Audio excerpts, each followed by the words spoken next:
معزز سامعین اکرام، السلام علیکم۔ لمحے فکر میں آپ کا اپنا یوسف بابا۔ آج کا عنوان زکوٰۃ ایک عظیم عبادت۔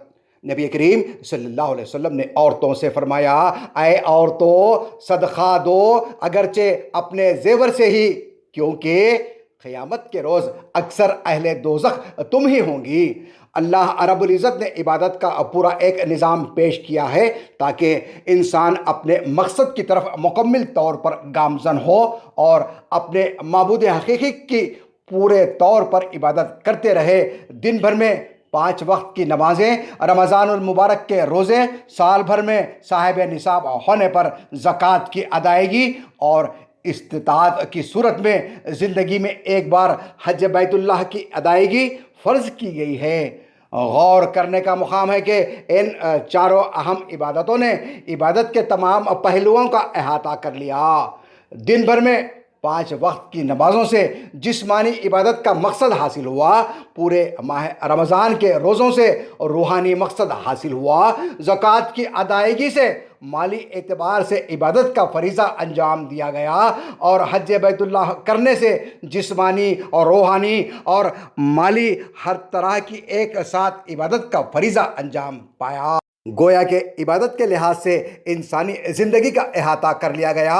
عبادت کی اہمیت کا اندازہ اس بات سے بھی لگایا جا سکتا ہے کہ اسلام 5 بنیادی ارکان میں سے پہلے رکن کا تعلق عقیدہ توحید اور رسالت سے ہے، باقی چاروں ارکان عبادت سے متعلق ہیں۔ ان ارکان کو اسلام کے بنیادی ستون کہا گیا ہے، یعنی اگر کوئی شخص ان میں سے کسی سے بھی غافل ہوتا ہے اور اس کو ترک کرتا ہے تو گویا وہ اسلام سے خارج کہا گیا ہے۔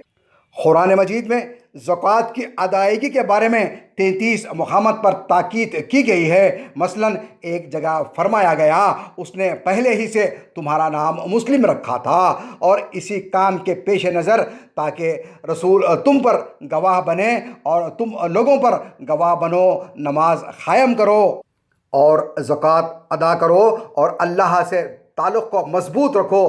سورہ الحج آیت نمبر 78۔ اس آیت میں نماز اور زکوٰۃ کی ادائیگی اور اللہ سے مضبوط تعلق کی تاکید کی گئی ہے۔ اس کے علاوہ قرآن کریم میں کئی مقامات پر زکوٰۃ کی ادائیگی کا حکم کیا گیا ہے۔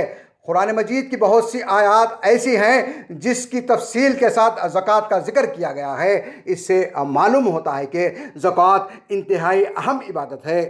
زکوٰۃ دینے والے پر اللہ کا کتنا بڑا کرم ہوگا، اس کا اندازہ اس بات سے لگایا جا سکتا ہے کہ اللہ تعالیٰ زکوٰۃ دینے والے شخص کو جہنم کی آگ سے محفوظ رکھیں گے۔ زکوٰۃ ادا کرنے پر جس قدر اجر کا وعدہ کیا گیا ہے، اسی طرح زکوٰۃ ادا نہ کرنے پر بھی سخت عذاب کی خبر سنائی گئی ہے۔ مولا کریم ارشاد فرماتا ہے، اور جو لوگ سونا چاندی جمع کر کے رکھتے ہیں اور انہیں اللہ کے راستے میں خرچ نہیں کرتے، انہیں دردناک عذاب کی خبر سنا دیجئے۔ ایک دن آئے گا، اسی سونے چاندی پر جہنم کی آگ دہکائی جائے گی، اور پھر اسی سے ان لوگوں کی پیشانیاں، پہلوؤں اور پیٹھوں کو داغا جائے گا اور کہا جائے گا، یہ ہے وہ خزانہ جو تم نے اپنے لیے جمع کر رکھا تھا، لو اب اپنی سمیٹی ہوئی دولت کا مزہ چکھو۔ سورہ توبہ آیت نمبر 34 اور 35۔ زکوٰۃ کے ذریعے ایک مقصد یہ حاصل ہوتا ہے کہ اس کے ذریعے غریبوں، ناداروں، یتیموں، بیواؤں اور حاجت مندوں کی ضرورت بھی پوری ہو جاتی ہے۔ اللہ تعالیٰ ارشاد فرماتا ہے، مومنین کے مالوں میں مانگنے والوں اور ناداروں کا حق ہے۔ سورہ المعراج آیت نمبر 24 اور 25۔ زکوٰۃ دیتے وقت اس بات کا خیال رکھنا چاہیے کہ زکوٰۃ میں بہترین مال خرچ کیا جائے، ایسا نہ ہو کہ گلا سڑا مال فقیروں، حاجت مندوں کو دیا جائے۔ اللہ تعالیٰ ایسا کرنے سے روکتا ہے۔ ارشاد فرماتا ہے، ایسا نہ ہو کہ اللہ کے راستے میں دینے کے لیے بری چیزیں چھانٹنے لگو۔ سورہ بقرہ آیت نمبر 266۔ زکوٰۃ پاک مال کی دینی چاہیے۔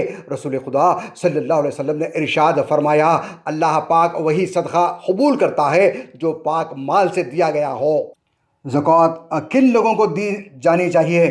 اللہ تعالیٰ نے ارشاد فرمایا زکوٰۃ کا مال تو صرف فقیروں کے لیے ہے، مسکینوں کے لیے ہے، اور جو لوگ صدقات کے کام پر مامور ہیں ان کے لیے ہے، اور جن کی تالیف قلب مطلوب ہو ان کے لیے، اور غلاموں کو آزاد کرانے میں، قرض داروں کی مدد کرنے میں، اور اللہ کے راستے میں، اور مسافر نوازی میں ایک فریضہ ہے اللہ کی جانب سے، اور اللہ سب کچھ جاننے والا اور دانا و بینا ہے۔ سورہ توبہ آیت نمبر 60۔ تمام صاحب نصاب مسلمانوں کو چاہیے کہ وہ زکوٰۃ کی ادائیگی میں ذرہ برابر بھی غفلت سے کام نہ لیں، اور جو صاحب نصاب ہیں وہ خوشی خوشی زکوٰۃ کو ادا کر کے اجر عظیم کے مستحق بنیں۔ زکوٰۃ کی ایک اہم خاصیت یہ ہے کہ یہ مال و متاع میں برکت کا سبب ہے، یعنی زکوٰۃ کے ادا کرنے سے مال گھٹتا نہیں ہے۔ دوسرے، اس پر جس اجر و ثواب کا وعدہ کیا گیا ہے وہ انسان کے تصور سے زیادہ ہے، اس لیے زکوٰۃ کو قرآن نے ایک مخصوص اور گھاٹے سے پاک تجارت کہا ہے۔ اللہ تعالیٰ کا ارشاد ہے، جو لوگ اللہ کی کتاب کی تلاوت کرتے ہیں، نماز قائم کرتے ہیں، اور جو کچھ ہم نے ان کو دیا اس میں کھلے چھپے خرچ کرتے ہیں، جو اس تجارت کے امیدوار ہیں جس میں گھاٹے کا کوئی اندیشہ نہیں، اس لیے کہ اللہ تعالیٰ ان کو پورا بدلہ دے گا اور اپنے فضل سے زیادہ ہی دے گا۔ یقیناً وہ بڑا ہی درگزر کرنے والا ہے اور بڑا ہی قدرداں ہے۔ سورہ فاطر آیت نمبر 29 اور 30۔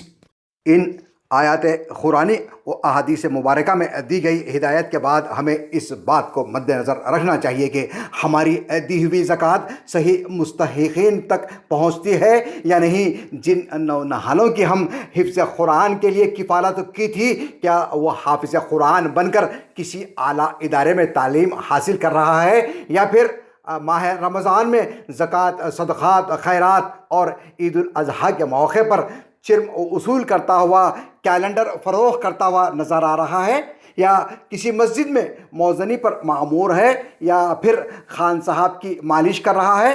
تحقیق کر لی جائے کہ جن لڑکوں کی کفالت آپ نے حفظ و دیگر کورسز کے لیے کی تھی، وہ نوجوان اب حافظ قرآن، عالم و فاضل بن چکے ہیں یا نہیں، یا آپ کی ادا کردہ زکوٰۃ ان کے عیش و آرام یا فارم ہاؤس یا ڈیری فارم پر خرچ ہو گئی؟ واللہ عالم۔